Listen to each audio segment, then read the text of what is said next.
ভাগৱতৰ দশম স্কন্ধ যি একদম অংকন কৰি ৰাখিছে সঁচাকৈ বহুত মানে ভাল লাগিল চাই মানে দেই আৰু আপোনাক একদম ধন্যবাদ জনাইছোঁ আৰু আপুনি মই প্ৰথমতে মোক দেখোঁতে এটা কথা কৈছিল যে মোৰ ভিডিঅ' চাওঁ আপুনি কি মোৰ ভিডিঅ' চাই থাকে চিন্তা দেউতা মোৰ ভিডিঅ' চাই থাকে বোলে কাজিয়া কৰে কেনেকুৱা লাগে ভিডিঅ' চাই ভাল লাগে যোৰহাটত শংকৰ সংঘৰ অধিৱেশন হৈ আছে কিন্তু ইয়াত কিন্তু এটা আচৰিত ধৰণৰ বস্তু দেখা পালোঁ মানে এভাগ আচৰিত ধৰণৰ বস্তু দেখা পালোঁ আচলতে আপোনালোকক জাষ্ট প্ৰথমতে দেখালৈ বিচাৰিছোঁ দেই চাই লওক এই ভাগেই হ'ল সেই ভাগ আচলতে ইয়াত লেখা আছে হাতেৰে নুচুব দেই আপোনালোকে যদি পটককৈ যদি ইয়াত সোমাই পায় যদি ন মানে হাতেৰে নুচুব নিজ বুলি দেই মানে এইটো আখৰটো আপোনালোকে নাচাব পাৰেতো আচলতে এই ভাগনো কি মই এই ভাগ কোনে নিৰ্মাণ কৰিছিল সেই মানুহজনক সুধিবলৈ চেষ্টা কৰিম নিজৰ বুলি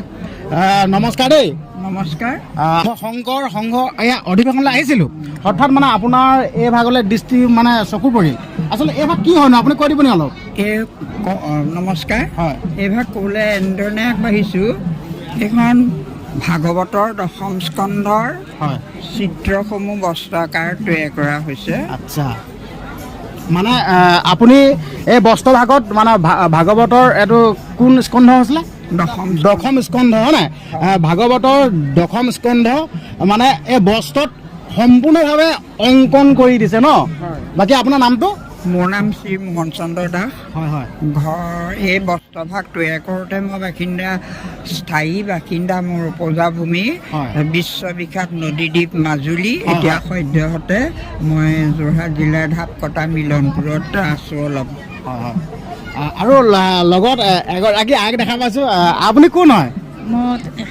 আচ্ছা পৰিবাৰ ভাল লাগিল আচলতে এই ভাগ যেন আপুনি বনালে ন মানে কি ভাবি পেলাই বনালে মানে কেনেকৈ কি আইডিয়া আহিল বস্তুটো আইডিয়া আহিল মই তাৰমানে অলপ সৰুকালৰ পৰাই বোৱা কটা কামত ব্যস্ত থাকোঁ কৰোঁ দুই এখন ঘৰুৱা গাঁৱৰ ঘৰুৱা দৰকাৰী বস্তু তেতিয়া ভাবিলোঁ কি এই বছৰ সৰুকালৰ পৰা এইবোৰ শিকিলোঁ এই বয়ন বিভাগটো যদি কিবা এটা কৰিব পাৰোঁ তেতিয়া মনটো ভাল লাগিব এনেকৈ ভাবি থাকোঁতে আলোচনী পালোঁ গুৰুজনাৰ বিষয়ে শংকৰ মাধৱৰ তেখেতসকলে বৃন্দাবনী বস্ত্ৰ বৈ থকাৰ অলপমান আৰ্হি পালোঁ সেই আৰ্হিটো কিতাপখন লৈ মই আমাৰ মাজুলীৰ গৌৰৱ অসমৰ গৌৰৱ ভাৰতৰ গৌৰৱ বিশ্ব এতিয়া জনা হৈছে মুখা শিল্পৰ বঁটাপ্ৰাপক পদ্মশ্ৰী আমাৰ হেমচন্দ্ৰ গোস্বামী প্ৰভুৰ ওচৰত গ'লোঁ তেখেতে খুব ধুনীয়াকৈ ক'লে মোক বোলে আমাৰ বৃন্দাবনী বস্ত্ৰভাগ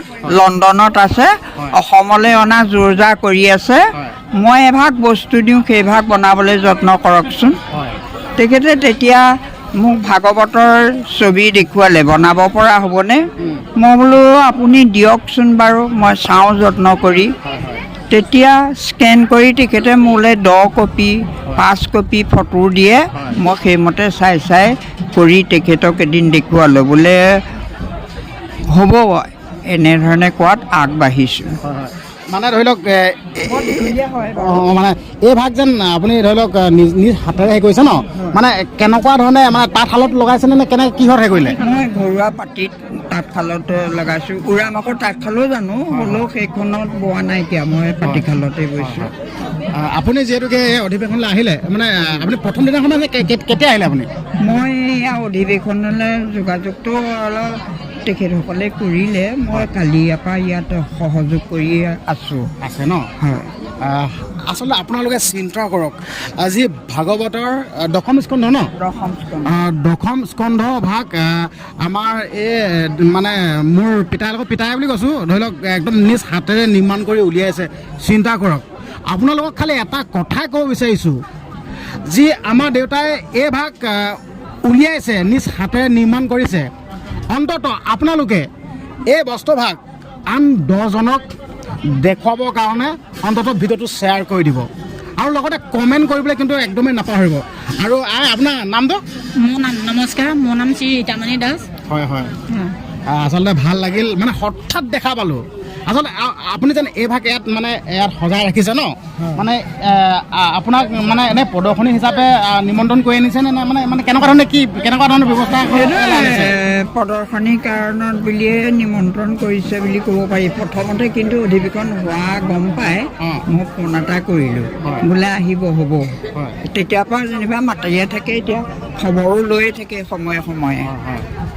আপোনাৰ ঘৰত পৰিয়াল কোনখিনি আছে? মোৰ পৰিয়াল মই এতিয়া সদ্যহতে 4জন, আমি যৌথ পৰিয়াল বেলেগ হৈছোঁ। 4জন আছে, ল'ৰা এটা ছোৱালী এজনীয়ে। আচলতে মানে যিহেতুকে শংকৰ সংঘৰ যি অধিৱেশন হৈ আছে ইয়াত মানে বহুত বস্তু দেখা পাইছোঁ। আচলতে এই ভাগ কিন্তু সঁচাকৈ একদম বহুত দৃষ্টি আকৰ্ষণ কৰিছে, বহুত ভাল লাগিছে। যি ভগৱন্তৰ যি ভাগৱতৰ দশম স্কন্ধ যি একদম অংকন কৰি ৰাখিছে, সঁচাকৈ বহুত মানে ভাল লাগিল চাই মানে দেই। আৰু আপোনাক একদম ধন্যবাদ জনাইছোঁ। আৰু আপুনি মানে প্ৰথমতে মোক দেখোঁতে এটা কথা কৈছিল যে মোৰ ভিডিঅ' চাওঁ, আপুনি কি মোৰ ভিডিঅ' চাই থাকে? চিন্তা দেউতা মোৰ ভিডিঅ' চাই থাকে বোলে, কাজিয়া কৰে। কেনেকুৱা লাগে ভিডিঅ' চাই? ভাল লাগে, ভাল লাগে, ভাল লাগে। যদি বেয়া লাগিছে তোক কৈ দিব আকৌ, তেতিয়াহে আকৌ শুধৰাবলৈ পাৰিম। সকলোবোৰ চোৱা নাই নহয়, ভাল বেয়া কোনবোৰ থাকি যাবও পাৰে। মই এতিয়া ক'ব নোৱাৰোঁ, মুঠতে চাওঁহে। হয়, আৰু হেৰি গম পাইছে নে দাদা মানে যোনসকলে মোৰ মানে ভিডিঅ' চাই নহয় ন, মানে আপোনালোকৰ দৰে এনেকুৱা বয়সস্থ লোকসকলেহে চাই লাগে। মানে ধৰি লওক এনেকুৱা আমাৰ বয়স ভালকে কৰিবা আৰু মানে আমাৰ বয়স বা ধৰি লওক মানে এটা নৱপ্ৰজন্ম উঠি অহা সেইসকলক মানে বহুত কমহে অনুৰাগী পাওঁ। কিন্তু ইয়াত যিমান ঘূৰিছোঁ নহয় ন, মানে আপোনালোকৰ দৰে মানে বয়সস্থ লোকসকলকে লগ পাইছোঁ। আপুনি যে যেনেদৰে ক'লে ভিডিঅ' চাওঁ বুলি, অকল আপোনালোকৰ দৰে এনেকুৱা বয়সস্থ লোকসকলকে লগ পাইছোঁ নেকি? ঠিকে আছে বাৰু, ঠিক তাকে সঁচাকৈ দেই বহুত ভাল লাগিছে। অধিৱেশনলৈ আহিলোঁ আৰু এইভাগো দেখাবলৈ বহুত ভাল লাগিলে। তো ভিডিঅ'টো বৰ বিশেষ বেছি দীঘলীয়া নকৰোঁ, ভিডিঅ'টো ইয়াতে সামৰি মাৰিছোঁ।